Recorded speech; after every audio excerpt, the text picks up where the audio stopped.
Besar Sekolah Quran Darul Fatah yang dirahmati oleh Allah Subhanahu wa taala. Kita lanjutkan kajian kita. Beberapa waktu yang lalu kita berbicara tentang surat Al-Baqarah 183 tentang input puasa, proses, kemudian outputnya. Maka kesempatan hari ini mari kita lihat dari sisi fikihnya. Kita murni berbicara dari sisi fikih, sehingga harapannya kajian pada sore hari ini akan memberikan bekal kepada kita, gambaran kepada kita tentang fikih saum. Terlebih kita sekarang berada di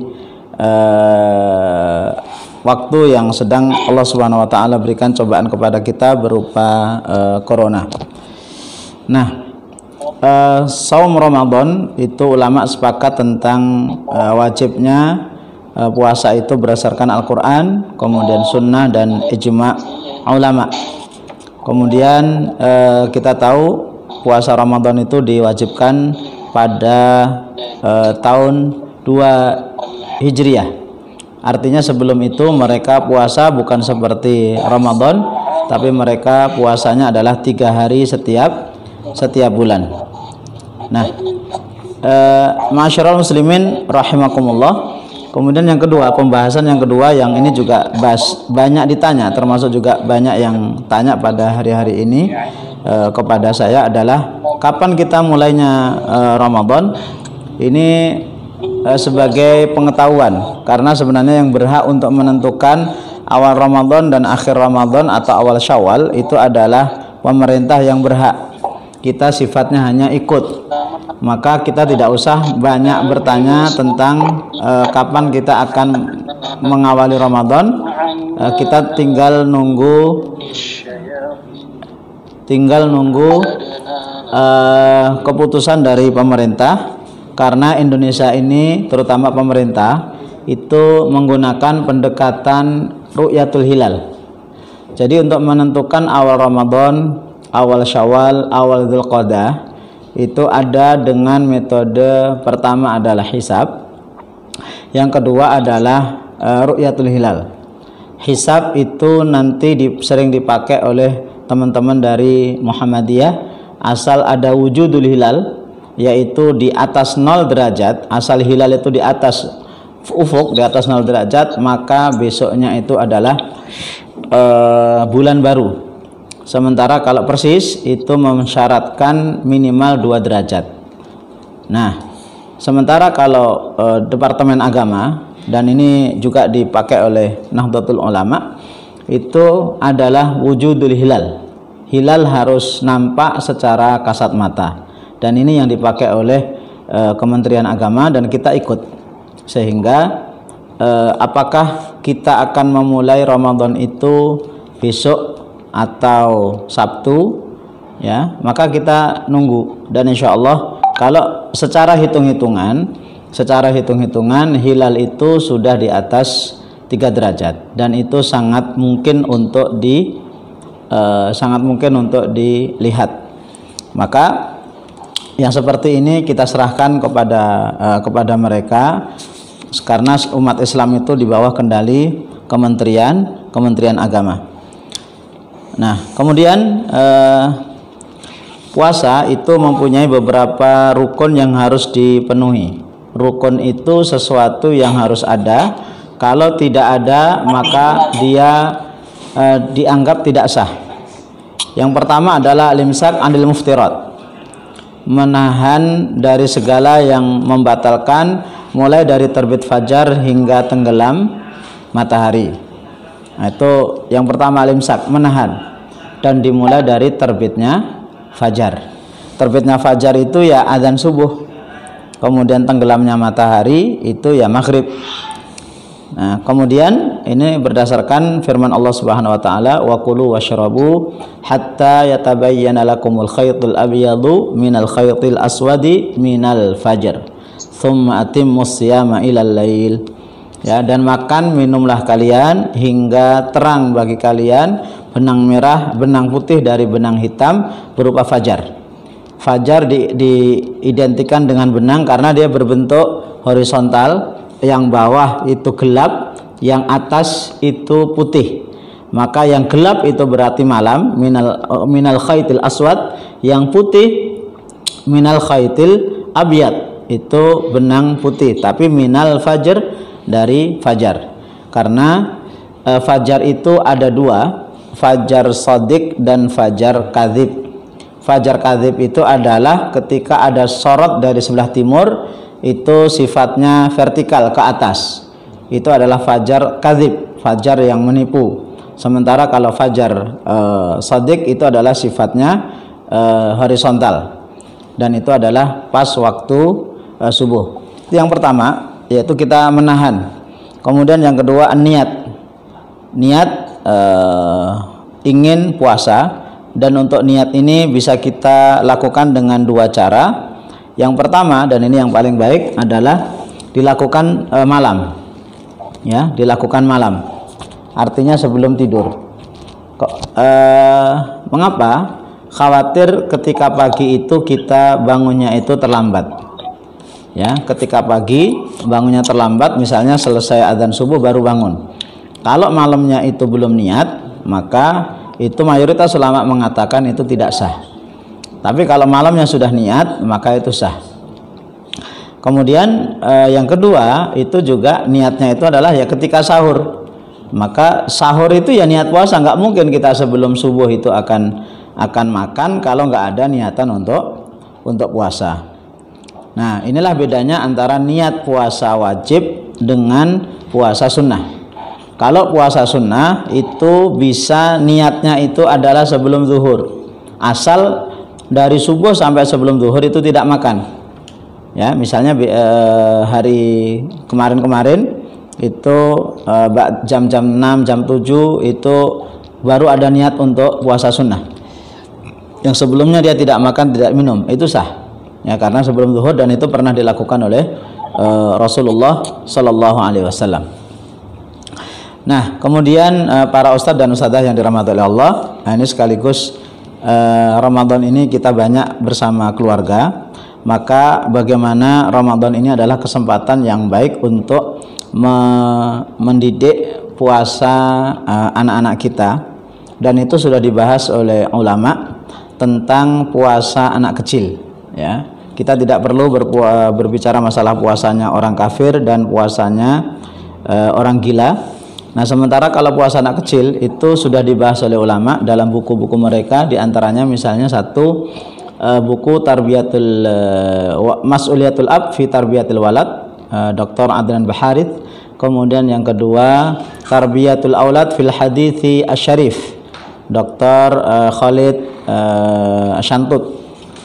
Ahmad Syantut, itu berbicara tentang puasa anak kecil. Intinya puasa itu ngikut sholat.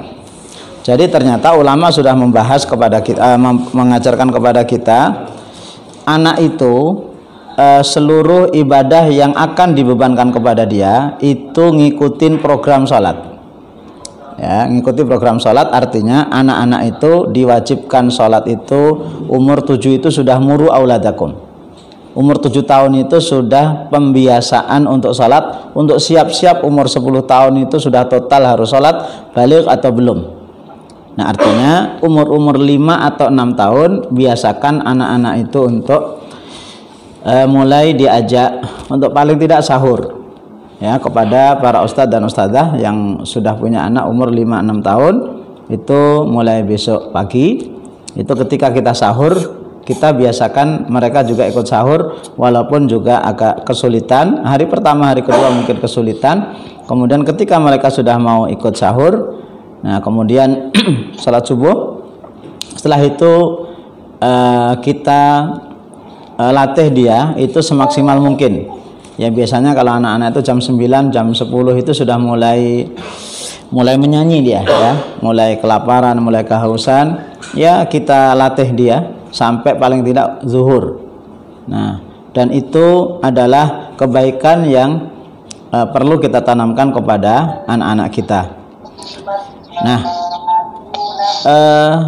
ustadz dan ustadzah yang dirahmati oleh Allah Subhanahu wa taala, berikutnya ulama itu membahas masalah tentang, ini siapa yang nyanyi? Yang tilawah siapa? Akhlu Jamil. Yang tilawah ya. Ahlu Jamil itu siapa? Ya. Tolong kepada Ustadz Ahlu Jamil. Bentar.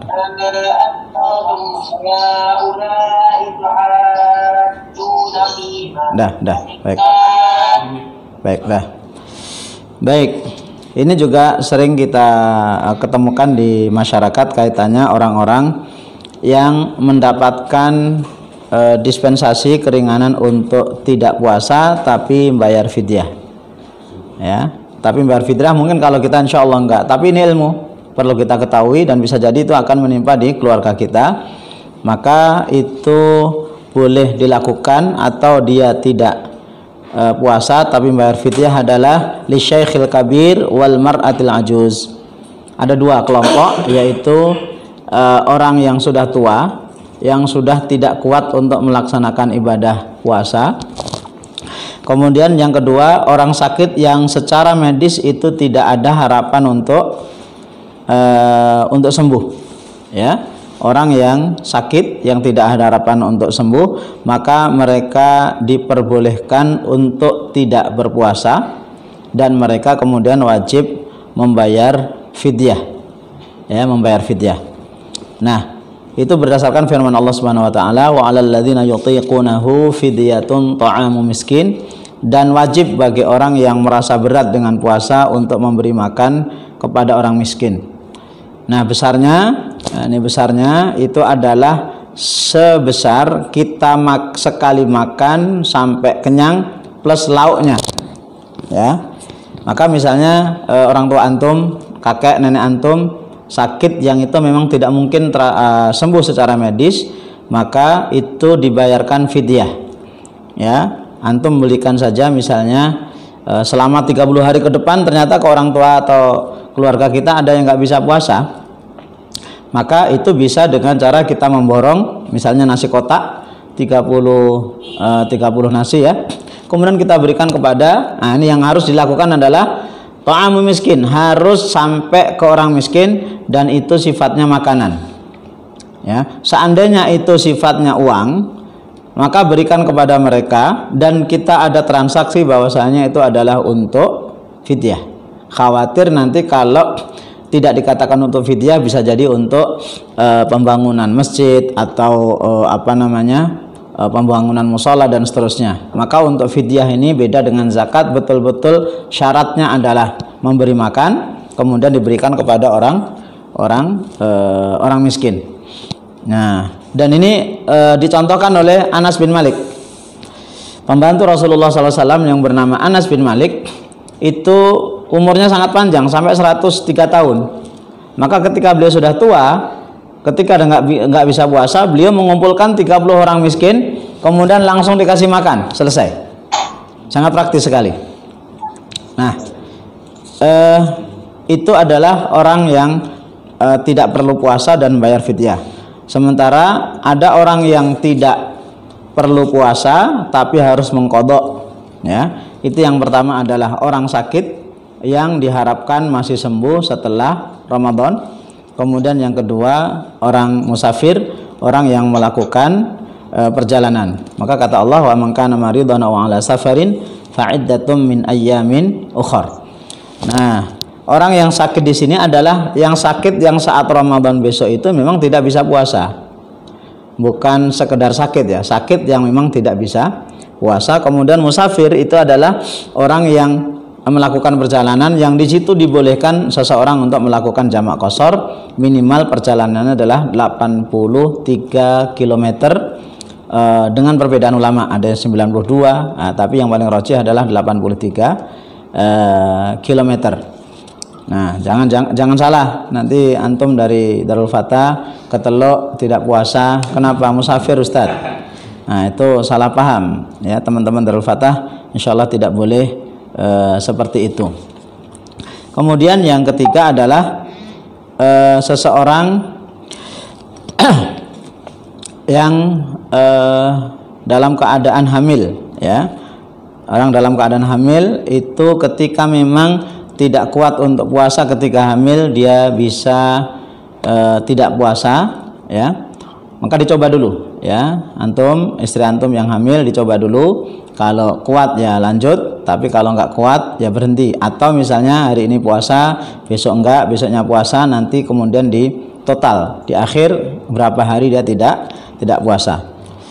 Kemudian kelompok yang ketiga adalah orang yang harus berbuka, ya, tidak boleh puasa dan harus qadha. Jadi kelompok yang ketiga adalah dia tidak boleh puasa, dan kalau puasa itu nggak sah puasanya dan harus qadha.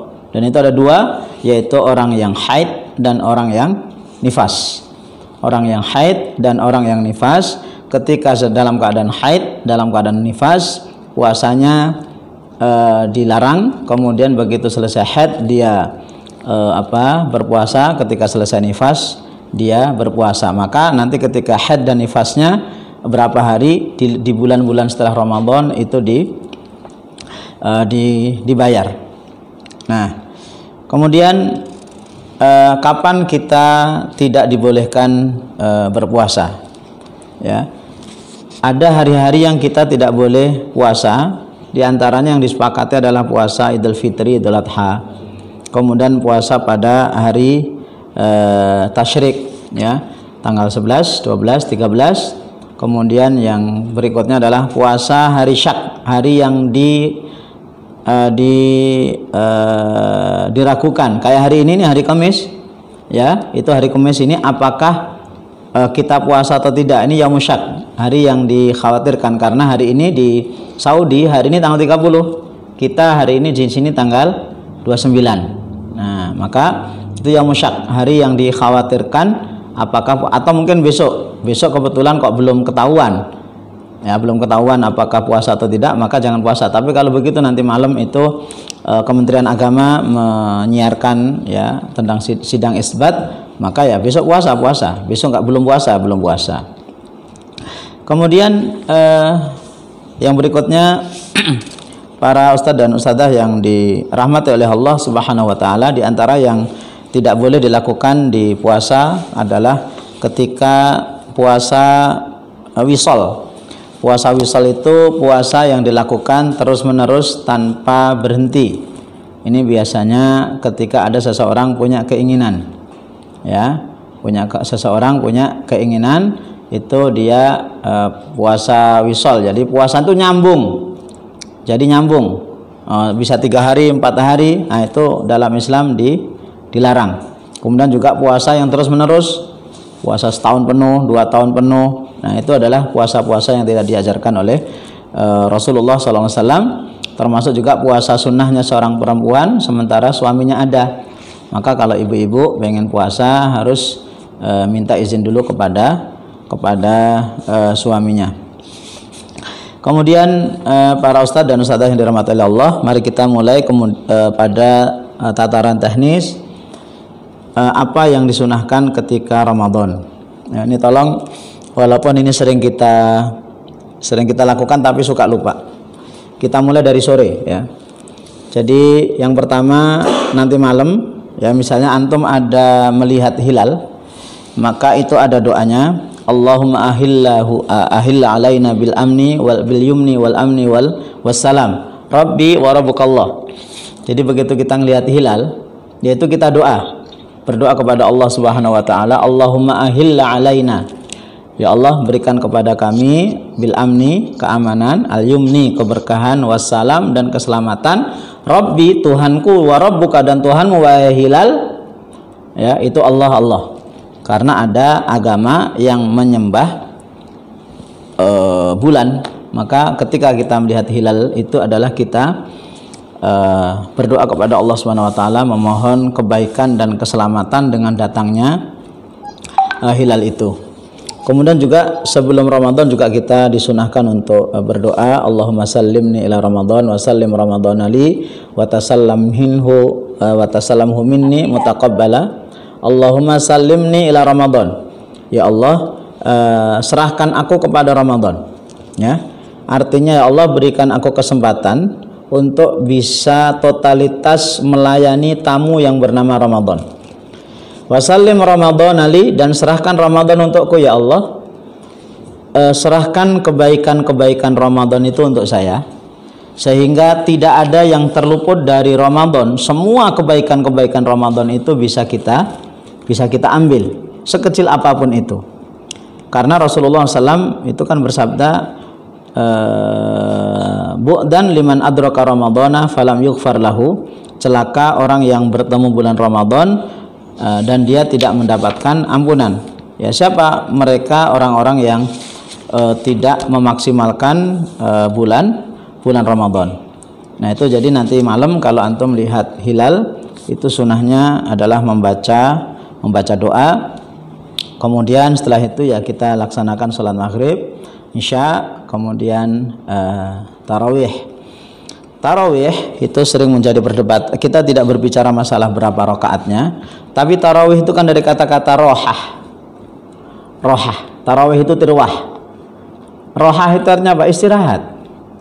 Jadi sholat tarawih itu sholat untuk mendapatkan istirahat, dan di situ kita ada istirahat. Sehingga sholat tarawih itu berbeda dengan sholat pada umumnya.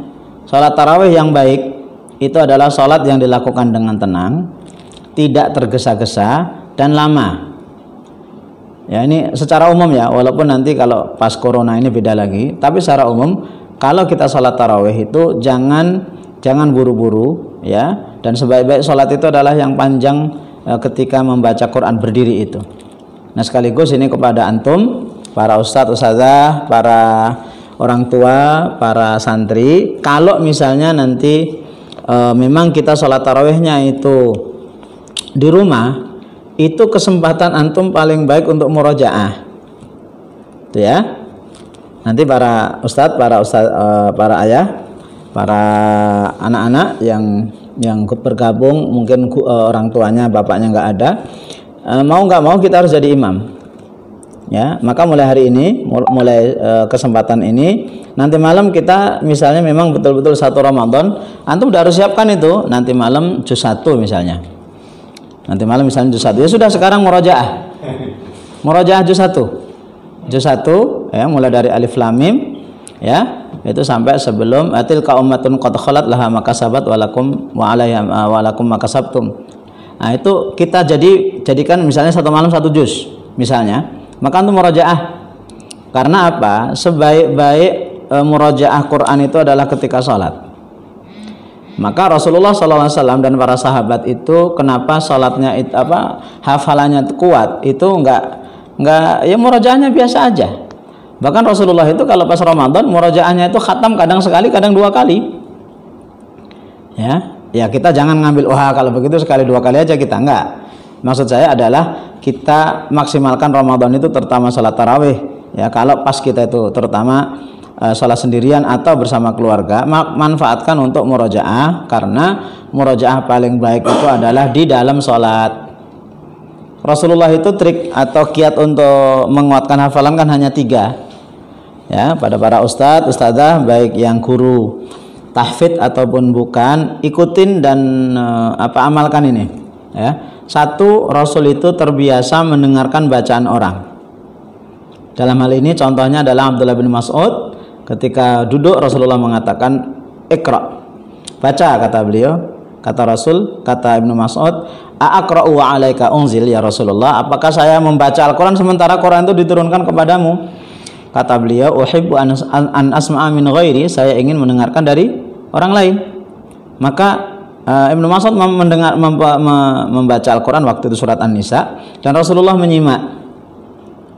Maka kita para penghafal Quran itu perlu adab, kita punya partner ya untuk menyimak. Siapa partner terbaik? Ya istri ya. Maka insya Allah yang sudah berkeluarga ini hafalannya lebih kuat daripada yang belum berkeluarga, apalagi istrinya juga hafalannya banyak, enak gitu loh ya, enak gitu ya. Nah, itu cara pertama. Cara kedua, Rasulullah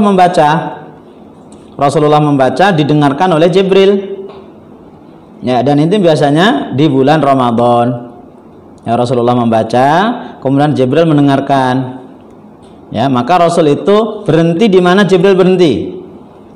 Jibril berhenti di ayat ini, berhenti Rasulullah SAW. Setoran. Nah, ini juga bisa kita lakukan nomor 2. Yang nomor 3, dan ini yang jarang dilakukan oleh orang, gunakan hafalan antum itu untuk sholat. Dan itu Rasulullah SAW jagonya. Rasulullah SAW itu ketika sholat malam, ya antum tahu lah kisahnya, surat Al-Baqarah, Ali Imran, An-Nisa, Al-Maidah itu dibaca. Ya, apa rahasianya? Ya, apa rahasianya? Rahasianya adalah kalau antum baca Quran murajaah itu dalam keadaan tidur itu enak, karena yang bekerja hanya hafalan, santai. Kalau antum menghafal Quran atau murajaah Quran dalam keadaan duduk agak lebih berat. Kenapa? Harus menahan badan, menahan tulang. Itu otaknya pecah, pikirannya pecah, konsentrasinya pecah. Nah, antum ketika murajaah dalam keadaan duduk itu antara megang Quran, ya, megang Quran dengan gak megang Quran itu beda. Kalau antum murajaah sambil megang Quran, tingkat kesalahan antum kecil. Ya, para ustadz, tingkat kesalahannya kecil. Kenapa? Ini masih ada harapan ini, kalau salah langsung buka Quran. Tapi kalau antum lepas Quran itu bingung. Dan itu mohon maaf, saya bukan sekali dua kali melihat itu di para mahasiswa. Begitu setoran, Qurannya saya ambil, kelabakan dia. Nah, maka itu tahapannya seperti itu. Kemudian yang paling terakhir, paling berat adalah membaca Al-Quran ketika sholat. Ya, dan itu butuh konsentrasi yang luar biasa. Kenapa? Pertama, posisi berdiri, harus menahan kaki, kemudian membaca Quran, kemudian jauh dari Quran. Apalagi kalau kita berdiri sholat itu jadi imam, itu lebih susah lagi. Terlebih lagi jadi imam, di belakangnya ada orang yang lebih hebat dari dia, itu lebih susah lagi, gitu kan? Nah, makanya untuk sholat tarawih manfaatkan untuk murajaah, ya. Antum hafalnya berapa juz nih, misalnya 4 juz, ya sudah 4 juz itu untuk 30 hari misalnya, atau misalnya per malam itu 1/4 juz, berarti 5 halaman, berarti per 4 hari antum khatam 1 juz, ya kan? Khatam 1 juz untuk sholat tarawih. Untuk sholat tarawih ya, tapi di luar itu antum harus murajaah, harus tilawah ya, maksudnya ya, harus tilawah. Antum ustadz para ustadz Darul Fatah, baik ustadz tahsin maupun bukan, ini saya instruksikan kepada antum untuk memanfaatkan Ramadan itu adalah untuk murajaah. Maka kenapa bulan Ramadan itu bulannya para penghafal Quran. Ya, antum nggak boleh ketinggalan di sini. Ya, antum hafalnya berapa, antum siapkan.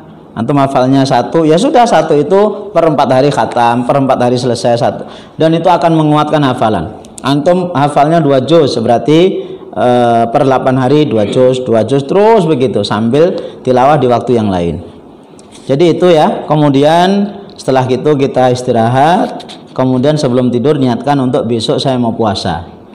Ya, bahkan dalam mazhab Maliki itu beliau membolehkan puasa niat semalam itu untuk seluruh 1 bulan. Nah, antum bisa itu. Ya Allah, misalnya nanti malam, ya Allah saya akan puasa Ramadan penuh insya Allah. Itu dalam rangka apa? Mengantisipasi misalnya antum tidur, begitu bangun azan sudah selesai, antum sudah niat di malam. Maka kata Rasulullah SAW, siapa yang di malam, waktu malam itu tidak niat, fala siyamalahu, dia tidak mendapatkan puasa. Tinggal 10 menit lagi. Nah, nanti setelah ini kita akan tanya jawab, ya. Masih ada waktu 10 menit lagi para ustadz-ustadzah. Nanti selanjutnya antum bisa ngirim pertanyaan ke HP saya atau ke chat di sini ya. Baik, sekarang sahur. Sahur ini ada adabnya, antum praktekkan besok pagi kalau kita puasa. 1, yakini sahur itu mengandung keberkahan. Tasahharu fa inna fis sahuri barakah. Sahurlah kalian karena di dalam sahur itu ada keberkahan. Ya, jangan mengatakan apa sahur? Enggak, ini perintah Rasul. Tasahharu fa inna fis sahuri barakah. Sahurlah kalian karena di dalam sahur itu ada keberkahan. Nah, sahur itu yang paling baik kalau mau, dan ikutin, mohon maaf, saya sudah bertahun-tahun melaksanakan itu dan Masya Allah luar biasa. cukup dengan minum air sama kurma. Jangan tanya makan kurmanya setelah makan nasi atau sebelum makan nasi, Ustadz. Jangan tanya itu. Nggak makan nasi, ya nggak makan nasi. Kurma 3 biji, 5 biji, tafadhol. Atau kalau mau caranya Dr. Zaidul Akbar, malamnya kurmanya itu direndam, kemudian nanti diminum, kemudian makan kurmanya baru dimakan. Itu bagi mereka yang nggak siap dengan kurma yang manis. Ya, karena kurma itu kalau langsung dimakan tuh manis, kadang-kadang kalau nggak biasa ngilu. Caranya adalah direndam, ya pakai air hangat, kemudian pagi-pagi sebelum subuh itu insya Allah airnya itu manis, tapi manisnya beda, baru kemudian dimakan. Kemudian ditambah air minum, ya air minum air yang hangat-hangat saja. Maka kalau antum lakukan itu insya Allah ya, insya Allah satu, ba'da subuh antum nggak ngantuk. Rata-rata orang yang ngantuk ba'da subuh itu 2 penyebabnya. Bukan karena kurang tidur. Satu, cara wudhunya tidak benar, yaitu apa? Tidak masukkan air ke hidung, begitu. Kemudian yang kedua, sahurnya pakai nasi. Apalagi 1 piring, 2 piring. Itu apa namanya? Betul-betul ngantuk. Kemudian yang kedua, dengan sahur seperti itu, suara kita nggak habis-habis. Antum habis subuh bisa tilawah Quran. 1 juz, 2 juz itu bisa. Dan antum harus target ini. Tahun ini saya harus target minimal khatam 5 kali, 6 kali, 7 kali, 8 kali dan seterusnya.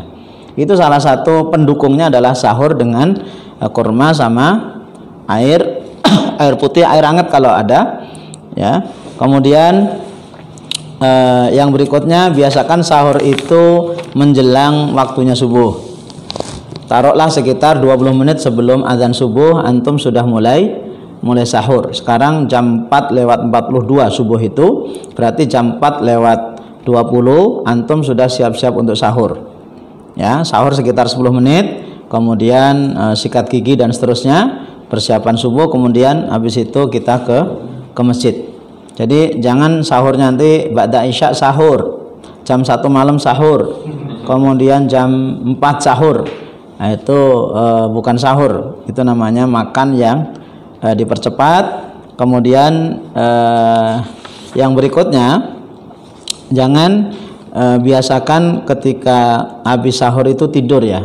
Ya, kepada para ustadz dan ustadzah, jangan biasakan setelah sahur itu tidur ya. Makanya sahur itu dipepetin. Kenapa? Kalau kita sahur taruhlah jam 3:30 sahur, kemudian kita tidur, biasanya sholatnya kebablasan.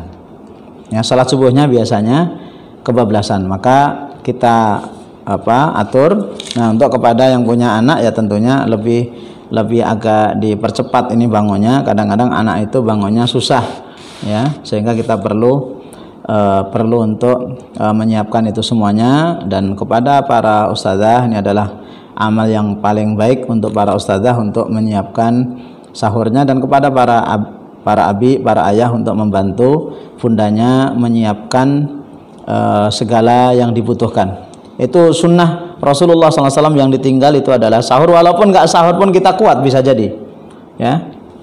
Tapi kata Rasul tadi, tasahharu fa inna fis sahuri barakah, sahurlah kalian karena dalam sahur itu ada keberkahan. Kemudian yang kedua adalah ta'jilul fitr, mempercepat buka. Maksudnya adalah ketika kita sudah yakin seyakin-yakinnya maghrib tiba, maka kita segera berbuka.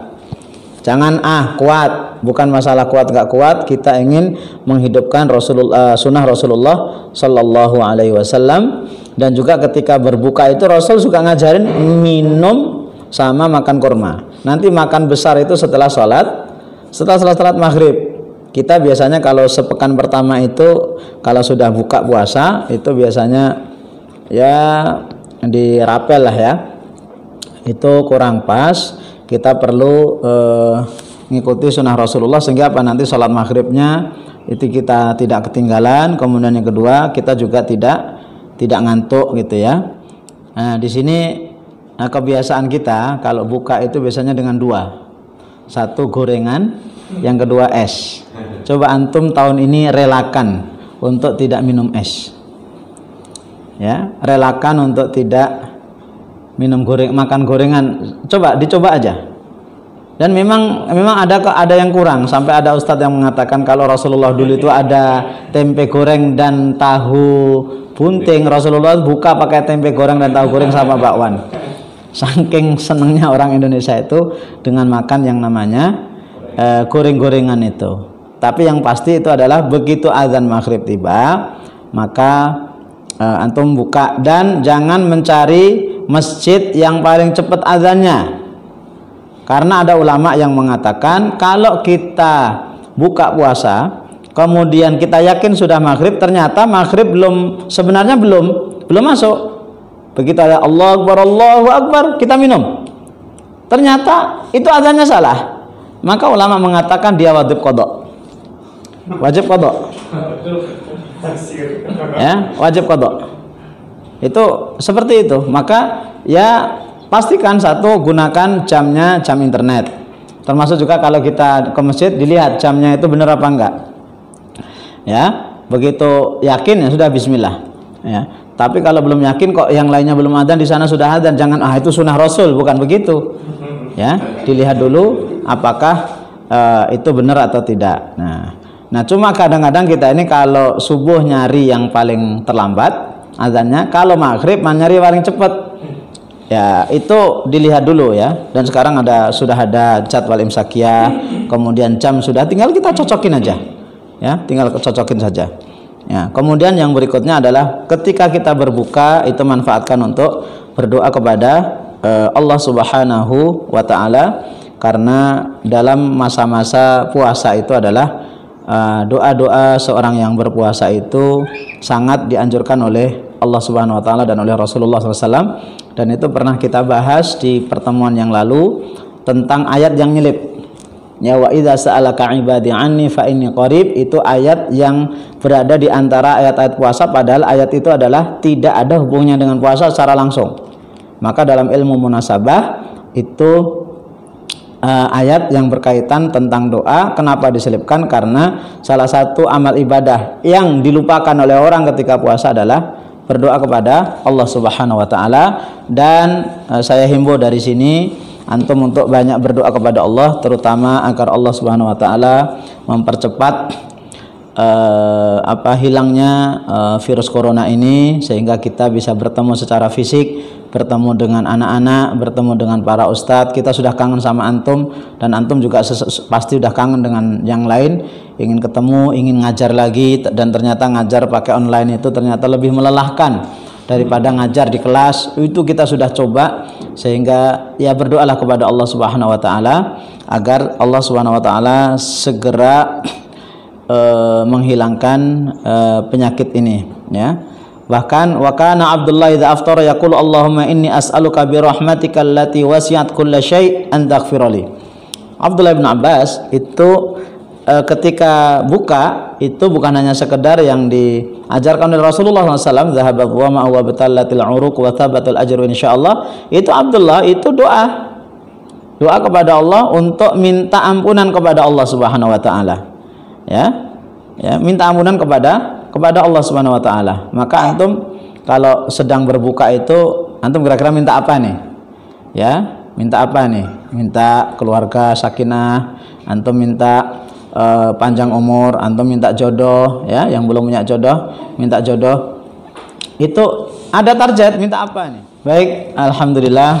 Mohon maaf karena kita ini pakai Zoom yang tidak berbayar sehingga sempat mati.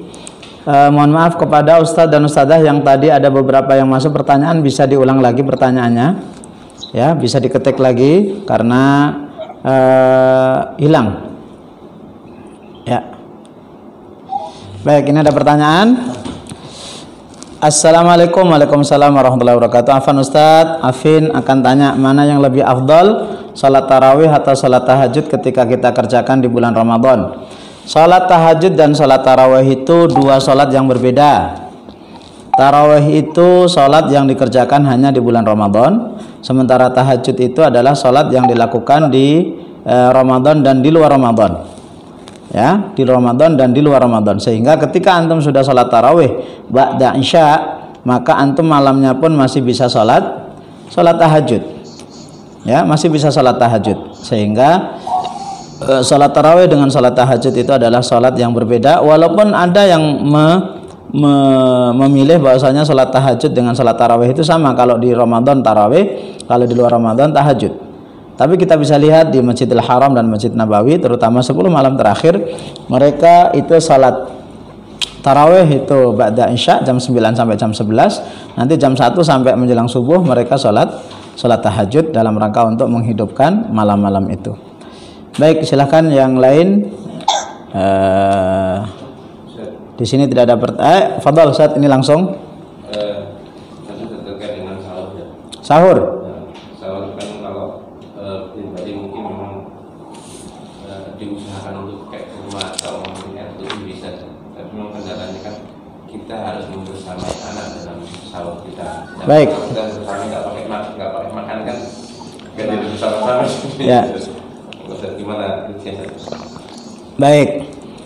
Alhamdulillah, ini pertanyaannya bagus. Ini menunjukkan beliau sudah punya anak. Artinya sudah menikah itu loh.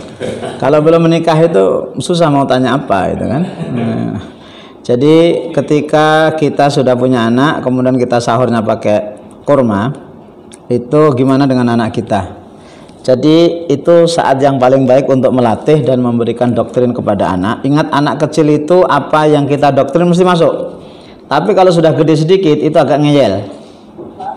Saya baru tadi malam apa tadi pagi itu ya, saya bilang, Abi insya Allah nanti akan sahur pakai kurma aja nak. Ya, kata anak saya yang kedua itu, oh nggak bisa, harus pakai nasi. Ayo nanti kita lomba, saya bilang, lomba mana yang lebih tahan. Kamu yang pakai nasi atau saya yang pakai kurma. Kemudian saya ngajak anak saya, anak saya nomor 5, nanti kamu sahurnya pakai kurma ya. Ya, kata anak saya insya Allah Bi. Nah, itu doktrin gitu ya. Jadi caranya gimana? Ya kita kasih anak kurma, misalnya 1, sama dia pengen nasi, makan nasi ya sudah makan nasi. Ya tapi kita nggak usah makan nasi, gitu ya. Jadi itu caranya. Tapi kalau anak minta makan nasi ya kasih fasilitas nasi. Ya kita kasih fasilitas nasi. Tapi kalau sudah terbiasa akhirnya nanti anak-anak akan makan pakai kurma atau sahur pakai kurma. Baik, yang lain? Ya. Terkait dengan tidak tidur sebelum sudah sahur. Nanti Pak ya. Lagi ikutin taklim di daerah. Rasul itu kan dia tidur sebelum subuh. Ya. Terkait dengan masalahnya gimana? Tapi WA nanti. Ya. Rasulullah SAW itu tidak tidur. Apa? Tidak tidur? Sebelum sholat subuh. Baik. Rasulullah SAW itu tidurnya sehari semalam itu 3 kali. 1 sebelum subuh, yang kedua sebelum zuhur, yang ketiga sesudah isya. Itu yang umum. Tapi ketika Ramadan tiba, itu nggak seperti itu. Ya, ketika Ramadan tiba, Rasulullah SAW tidurnya itu adalah sebelum atau sesudah zuhur, kemudian yang kedua adalah selepas malam. Maka tidur sebelum subuh misalnya habis sahur itu tidak berlaku untuk Ramadan gitu ya. Tapi di luar Ramadan itu berlaku. Baik, lanjut. Ini ada pertanyaan. Assalamualaikum Ustaz. Nama anak Theo ingin bertanya terkait mengimami tarawih di rumah Tat. Bersama keluarga bagaimana apabila orang tersebut tidak memiliki hafalan sama sekali dan orang tersebut buta huruf. Wah, ini musibah untuk istrinya ini. Itu musibah untuk istrinya. Hafalan nggak punya, terus buta huruf. Nah ini gimana? Ya kalau dia buta huruf, nggak punya hafalan, ya nggak layak jadi imam. Kalau buta huruf berarti hafalan Al-Fatihah nggak bisa. Ya sudah, dia nunjuk kepada anaknya yang laki-laki untuk jadi imam, gitu ya. Tapi kalau dia, ya paling tidak insya Allah Al-Fatihah itu saya yakin hafalah. Ya sudah, dia baca Al-Fatihah, kemudian hafalan yang dia punya. Nggak punya hafalan, ya udah Al-Fatihah saja. Istrinya sabar, ya, istrinya sabar gitu ya. Maka mohon maaf, ini bukan riya. Ramadan ini antum sholat di rumah, tunjukkan antum tuh laki-laki gitu loh. Tunjukkan antum tuh laki-laki punya hafalan, sehingga apa dengan Ramadan tuh istri antum tuh tambah sayang sama antum. Ternyata Abi ini hafalannya luar biasa. Masya Allah, baru tahu saya kalau Abi itu hafalannya itu juz 30. Ya misalnya gitu ya. hafal juz 30 itu. Juz 29 hafal, luar biasa. Ya. Itu jadi kita tampil gitu ya. Kemudian Ustadz, Ana mau tanya, apa hukumnya kalau kita tertidur setelah subuh? Karena biasanya tempat saya sahurnya jam 4 pagi karena takut kesiangan, tahu-tahu subuh. Ya. Jadi kalau tertidur, maksudnya ini adalah nggak sempat sahur, maka lihat sebelumnya sudah niat atau belum. Kalau sebelumnya sudah niat, maka saumnya sah. Ya, saumnya sah. Nah, kemudian dia hanya kehilangan sunnah Rasulullah yaitu sahur. Nah, kemudian kalau sahurnya itu jam 4 pagi ya sah. Ya, jam 4 pagi karena takut kesiangan. Tahu-tahu subuh, kan sekarang jam sudah ada. Kemudian jadwal imsakiyah sudah ada. Manfaatkan itu ya. Kalau mau jam 4 masih wajar lah. Kan ada itu sahur tuh kadang-kadang jam 1, jam 2 itu dibangunin untuk sahur. Enggak, sahur itu ya sekitar jam 4, jam 4 seperempat gitu ya. Apalagi yang punya anak dan susah untuk bangun. Baik, yang lain silahkan. Ya, Ustaz Tony, fadhol. Ini langsung. Saya punya 2 pertanyaan. Ya. Yang pertama, kalau sholat tarawih sudah dilaksanakan di masjid, semua di rumah itu minimal berapa jamaah, berapa orang itu? Ya. Kalau seandainya nggak ada jamaah karena uzur syar'i itu hanya sendirian, boleh nggak tarawihnya gitu? Ya, baik, alhamdulillah. Pertama, minimal salat berjamaah itu berapa? 2. Minimal salat berjamaah itu 2. Ya, mau laki-laki dengan laki-laki, laki-laki dengan perempuan, ya itu minimal 2. Itu dikatakan berjamaah itu adalah adanya imam dengan makmum. Kalau 2 berarti salatnya jejer seperti yang dilakukan oleh Rasulullah SAW dengan Abdullah bin Abbas. Ya, jejer kanan kiri, nggak ada jeda ke belakang. Nah, terus kalau salat tarawihnya sendirian gimana Ustadz? Innalillahi wa inna ilaihi raji'un. Ya, ini masa nggak punya istri, ya kan?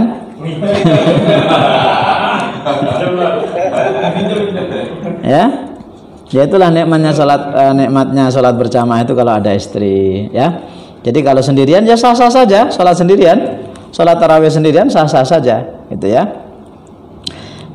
Itu ya 2 pertanyaan. Jadi, apa itu? Tidak terkait dengan zikir Ramadan. Apa itu? Yang terkait dengan bab ditolak di Al-Quran kan at-tolak marratan, tapi di bab fikih itu tolaknya sampai 3 itu gimana itu? At-tolak marratan fa imsakum bi ma'rufin aw tasrihum bi ihsan. Ini pertanyaan luar biasa. Belum nikah aja sudah tanya masalah talak. Dan itu yang betul. Jadi sebelum praktek itu sudah punya ilmu. Cuma salahnya adalah sudah punya ilmu tapi nggak praktek-praktek. Itu ya. Baik.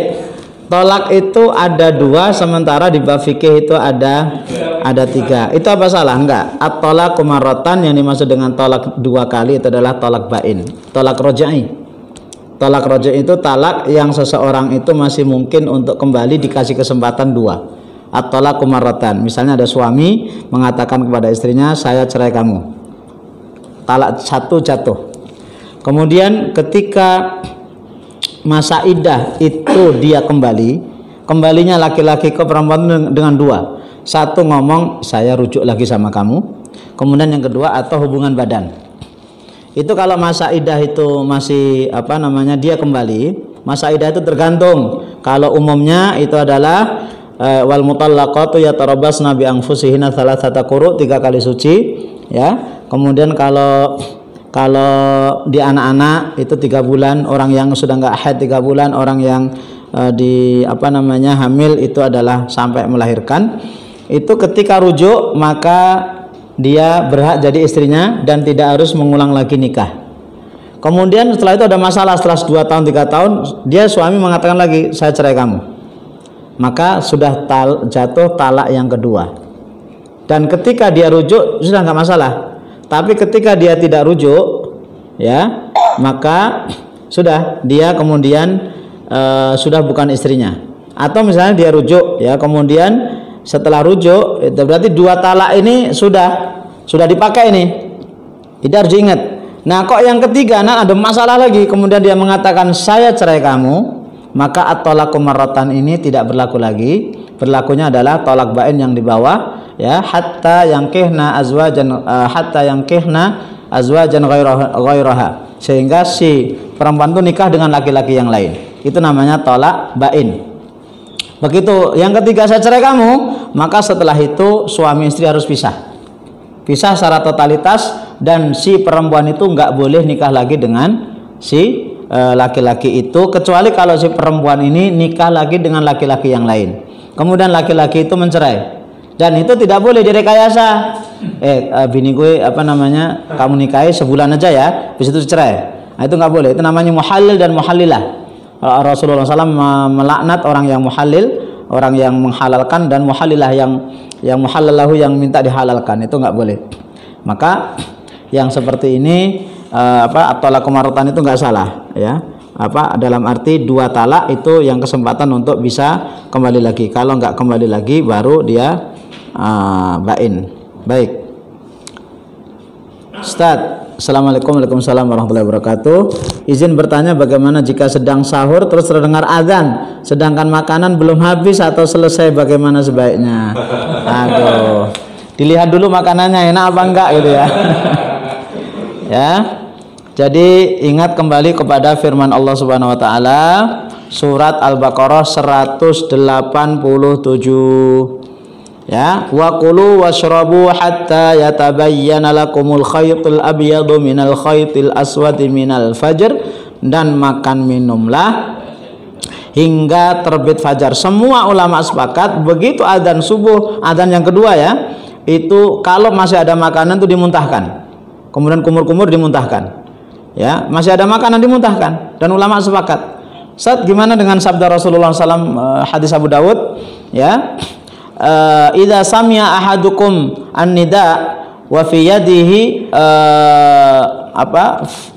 idza sami'a ahadukum an-nida, ya, apabila salah seorang di antara kalian mendengar adzan subuh dan sementara di tangannya itu masih ada makanan, maka jangan dilepas sampai dia itu makan. Hadis ini hadis sahih. Tapi yang dimaksud di sini adalah ulama kemudian berbeda pendapat tentang yang dimaksud dengan adzan di sini adalah ada yang mengatakan adzan pertama, ada yang mengatakan, dan ini yang paling banyak adalah adzan yang masih diperkirakan adzannya salah. Ya, masih diperkirakan adzannya itu salah dalam arti apa? Kecepatan. Ya, ini jam 4:30 sudah adzan. Antum masih makan. Oh, lihat jam lagi. Oh, subuh jam 4:42. Nah, makanya yang seperti itu kalau kita yakin itu adzan subuh benar dimuntahkan, tapi kalau nggak yakin, Abdullah bin Umar itu ada adzan kemudian bingung, kemudian ditanya itu sudah waktunya belum, dia tetap makan. Maka kalau yang seperti itu diyakini, dilihat apakah adzannya itu benar apa enggak, tapi kalau itu betul-betul adzan subuh dimuntahkan. Ustaz, mohon penjelasannya perbedaan antara sholat dan puasa untuk kaum wanita yang berhalangan. Kenapa jika puasa wanita wajib qada, tetapi kalau sholat tidak ada di qada? Ngikutin perkataannya Aisyah radhiyallahu anha, kunna nu'maru bi qada'i as-shaum wa la nu'maru bi qada'i sholat. Kami diperintahkan untuk qada puasa dan kami tidak diperintahkan untuk qada sholat. Apa hikmahnya?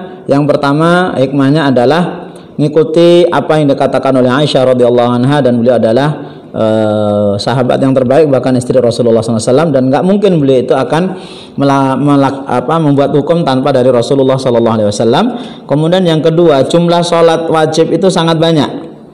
Haid itu 7 hari, 7 kali 5 35, ya, 7 kali 5 35. Sementara kalau puasa 7 hari ya 7 hari, ya. Kemudian yang ketiga, qada puasa itu setahun tuh hanya 30 hari, 29 hari. Nah, sementara kalau sholat itu banyak, ya, kalau puasa itu banyak. Nah, karena yang sedikit inilah kemudian kita ada qada. Baik, yang lainnya nih ada SMS. Afwan Ustaz, izin bertanya, bagaimana jika ibu-ibu ketika memasak dalam keadaan berpuasa untuk mencicipi makanan yang dimasak? Apa hukumnya? Ulama sudah membahas, boleh wanita itu untuk mencicipi makanan. Ada hal-hal yang dibolehkan dalam berpuasa. Yang pertama, mencicipi makanan, dan ini khusus ibu-ibu. Kalau bapak-bapak saya nggak percaya sama antum. Antum tuh bukan nyicipi makanan, tapi betul-betul makan dan hanya sekedar di lidah. Habis itu dilepeh, ya dibuang. Tuh begitu. Itu boleh. Ya, pertama mencicipi makanan, kemudian yang kedua berkumur-kumur, kemudian yang ketiga mandi. Panas, antum kepanasan, antum haus, itu boleh mandi keramas. Rasulullah SAW pernah melakukan itu. Madinah itu kalau panas luar biasa. Asal yang penting nggak masuk, nggak boleh sambil mandi. Asal tidak masuk ke lambung itu boleh. Ya, jadi itu hal-hal yang dibolehkan seseorang ketika berpuasa, diantaranya adalah mencicipi makanan, gitu ya. Baik, ada lagi yang lain? Satu lagi Ustaz, bagaimana kalau kita meninggalkan sholat tarawih gara-gara jaga parkir? Boleh, bagus. Ya, sholat tarawih itu kan nggak harus bersama-sama, bisa sendirian. Ya, misalnya pas jaga parkir dia nggak sholat, dan nanti begitu selesai malamnya bisa sholat, gitu ya.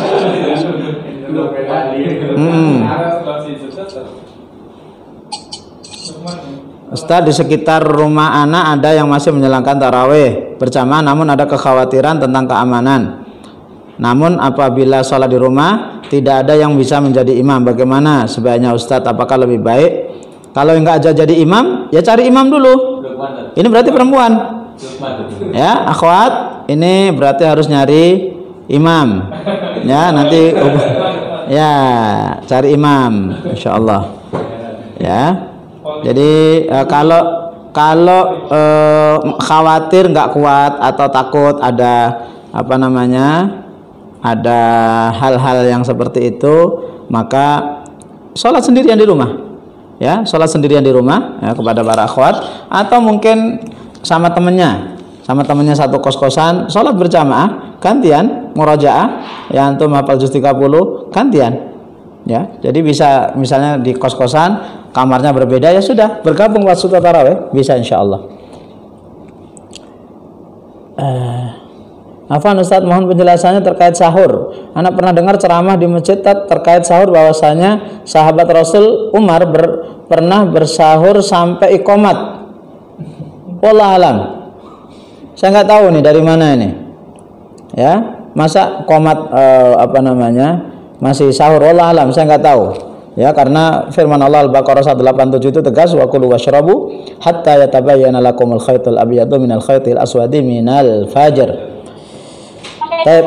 Afwan Ustaz, izin bertanya sedikit melenceng dari materi. Apa hikmah atau alasan jika sholat Idul Fitri sholat dulu kemudian khutbah, tapi kalau sholat Jum'ah khutbah dulu baru sholat? Baik. Sholat Idul Fitri sholat dulu baru khutbah. Sementara kalau Jumat itu khutbah dulu baru sholat. Hikmahnya apa? Antum perhatikan. Sholat Jumat hukumnya apa? Wajib. Idul Fitri, Idul Adha sunnah. Baik. Kenapa kalau sholat Jumat itu khutbah dulu baru Jumat? Itu untuk memberikan kesempatan kepada mereka yang terlambat bisa bertemu dengan Jumat. Ya, karena memang Jumat itu ancamannya sangat besar. Siapa yang meninggalkan sholat Jumat tiga kali berturut-turut, Allah akan kuasakan setan kepada dia. Nah, sementara kalau Idul Fitri Adha itu sifatnya adalah sunnah. Ya, artinya ketinggalan pun ya sudah, nggak ada masalah. Itu yang pertama. Kemudian yang kedua, sholat Jumat itu dilakukan setiap hari Jumat. Ya, setiap hari Jumat. Dia kalau sholat dulu kemudian baru khutbah, banyak orang lari.